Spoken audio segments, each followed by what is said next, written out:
folks were wondering, Mike Vrabel his title is defensive consultant. So similar to what Jim Schwartz did with the Titans. And take a look. Today, out in Berea OTAs, Mike Vrabel getting involved in a little bit of everything. He was helping out with special teams, helping out with defense. So it's definitely good to see Mike Vrabel involved. He's a heck of a head coach. Jim Schwartz talked about Mike Vrabel. I've been very vocal about the respect I have for Vrabes and, the relationship that we have. And, I think it's awesome to have different sounding boards, having guys with experience in, different things. I know he's been a big help to Kevin. Kevin's been pretty vocal about that. And, have you guys talked to Bubba yet? Yeah, I'm sure Bubba's said the same thing. Anytime you can add experienced guys that have Coach of the Year trophies, I think it's a good thing for us.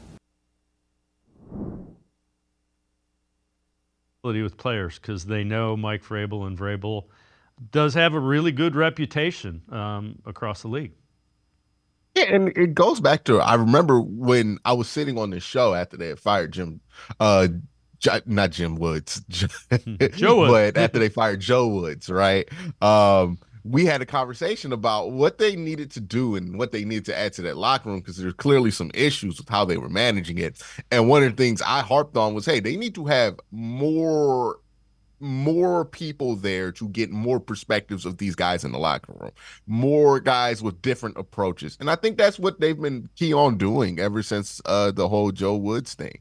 When Kevin came here, it was a lot of guys who had the same background as Kevin and the same kind of demeanor as Kevin. Now you look at that staff and it's a lot of different demeanors on those sidelines. It's a lot of different flavors of personality for different players to go to. And we saw how well this locker room gelled together last year, and I think Mike Vrabel is another part of that, where it's like, hey, there's some guys who might not be able to get it from Jason Tarver, even though he's one of the best linebacking coaches in the NFL. But Mike Vrabel speaks to him. Maybe that's a way that's a way you could get the same point to that guy that hits. Communication's a weird thing, and sometimes it takes us getting the right message from the right person at the right time, and Mike Vrabel is somebody who could definitely deliver a message that people are going to listen to. So the more guys you have in that building that your players are going to listen to, the better your team's going to be, because the most difficult thing about coaching, right, is getting people to listen to you.